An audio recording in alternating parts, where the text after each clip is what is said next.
بسم اللہ الرحمن الرحیم۔ السلام علیکم۔ اپنے فیس بک اور یوٹیوب چینل کے ساتھ میں ہوں رزین حیدر مرزا۔ ناظرین، کپتان نے قوم سے خطاب کیا ہے اور یہ خطاب بہت اہم تھا کیونکہ جو آگے کی سیاست تھی پاکستان کی اس کا تعین ہونا تھا، کیونکہ آپ کو میں پہلے کئی دنوں سے میں اپنی تقریباً ہر ویڈیو میں یہ کہتا ہوں کہ پاکستان کی اب سب سے بڑی جو اسٹیبلشمنٹ ہے وہ عمران خان ہے، اور عمران خان نے ہی پاکستان کے مستقبل کے فیصلے کرنے ہیں۔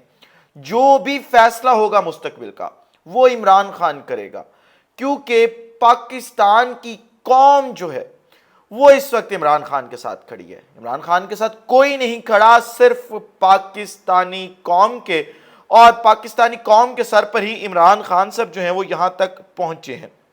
اس خطاب میں آج عمران خان صاحب نے سب کچھ کھول کے رکھ دیا ہے، اور آج انہوں نے ایسے سمجھیں کہ پی ڈی ایم کو ننگا کر دیا ہے اور بتایا ہے کہ کس طریقے سے ایک چلتی ہوئی حکومت کو، ایک پھولتی پھلتی معیشت کو تباہ کر کے رکھ دیا اس امپورٹڈ اور نااہل ٹولے نے، جسے تجربہ کار کا نام دیا جاتا تھا، اور یہ کہا جاتا تھا کہ ایسی ٹیم آئے گی جو بہت تجربہ کار ہوگی۔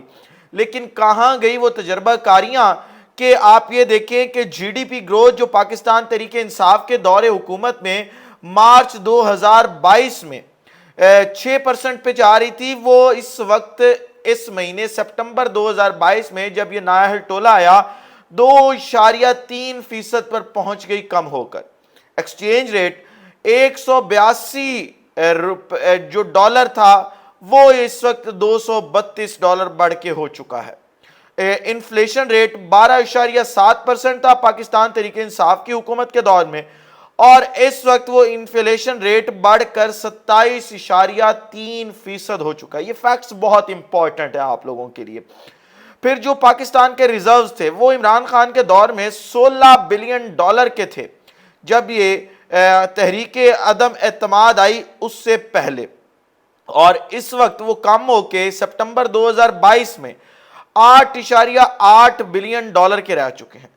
پیٹرول اس وقت عمران خان نے بتایا ہے کہ عالمی منڈی میں کیا ریٹ چل رہا تھا اور یہاں پہ کیا چل رہا تھا، اس ریٹ کے حساب سے پاکستان میں $150 پر لیٹر تھا۔ اب جب اس سے آدھے سے بھی کم آ چکا ہے تو اس وقت اس امپورٹڈ اور نااہل ٹولے نے $236 پر لیٹر پر یہ پیٹرول کی پرائسز رکھی ہوئی ہیں۔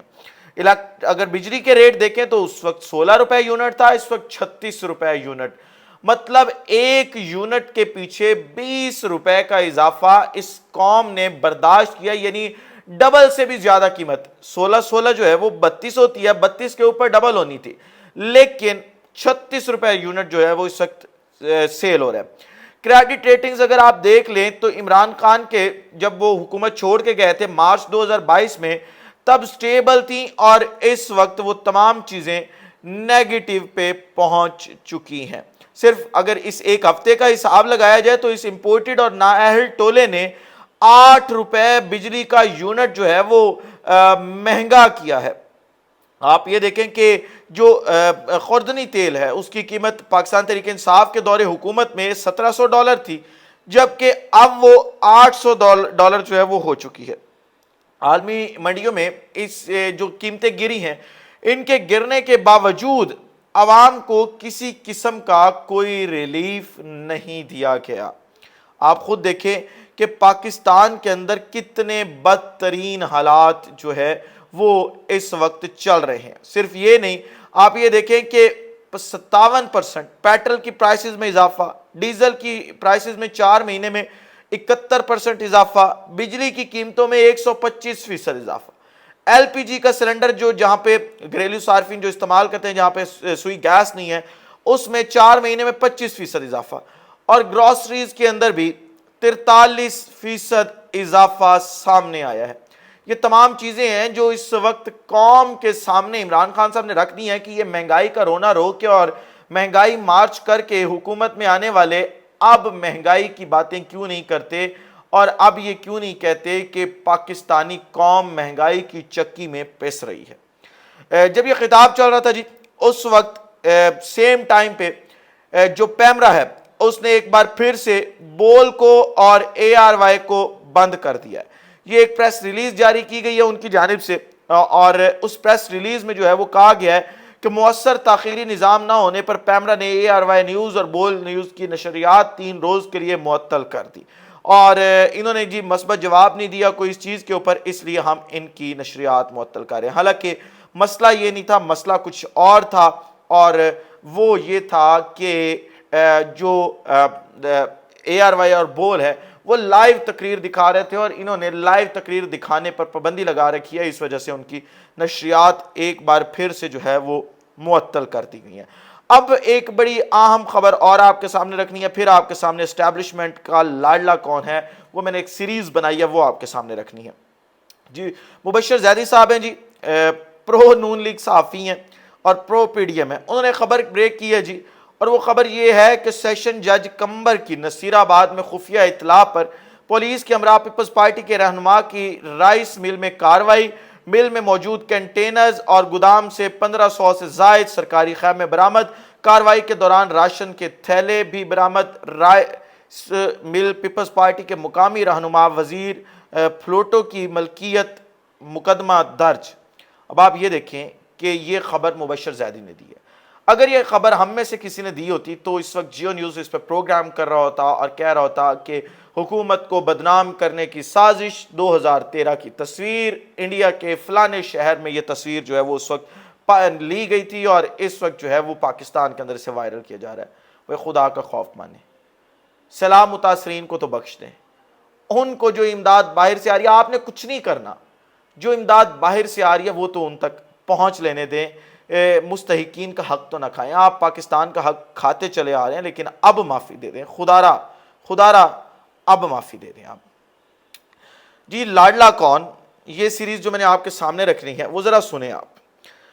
پاکستان کی تاریخ ہے اس میں جس شخص کو لاڈلا کہتے ہیں یہ لوگ، اس کے خلاف تحریک عدم اعتماد کامیاب ہوتی ہے، اور 1947 سے لے کر اب تک پہلی دفعہ تحریک عدم اعتماد کامیاب ہوتی ہے۔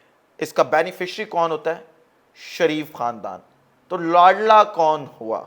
سوال یہ ہے، الیکشن میں دھاندلی ہوتی ہے اور الیکشن میں دھاندلی ثابت ہوتی ہے، اس کا بینیفیشری کون تھا؟ شریف خاندان۔ تاریخ میں پہلی دفعہ پاکستان میں ایسا وزیر اعظم آیا ہے جس کے پاس اکثریت نہیں تھی، جو اقلیت میں بیٹھا تھا اور اس کی اقلیت کو اکثریت میں بدلا گیا، اور وہ شہباز شریف تھا۔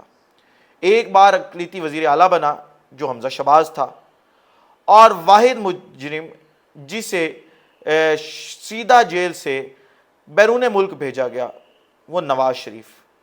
اب آپ یہ دیکھیں کہ لاڈلا کون؟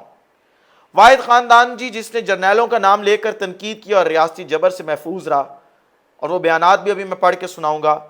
اور واحد خاندان ہے شریف خاندان جس نے باقاعدہ سپریم کورٹ پر لاٹھیوں سے حملہ کیا اور محفوظ رہا۔ واحد وزیر اعظم جس نے آرمی چیف کو برخاست کیا اور عہدے پر موجود رہا۔ واحد وزیر اعظم جس نے، یہ نواز شریف کا میں آپ کو بتا رہا ہوں، واحد وزیر اعظم جس نے سپریم کورٹ کے چیف جسٹس کی چھٹی کروائی اور اپنے عہدے پہ رہا۔ اور واحد خاندان ہے جو لاہور میں 14 بندے شہید کر دیتا ہے، 87 لوگوں کو ماڈل ٹاؤن میں گولیوں کا نشانہ بنا دیتا ہے، پھر بھی بچ نکلتا ہے، اور پھر بھی کہتے ہیں کہ لاڈلا کون؟ آپ کے سامنے ہر چیز رکھ دی ہے، ذرا ان کے بیانات کا آپ اندازہ لگائیں۔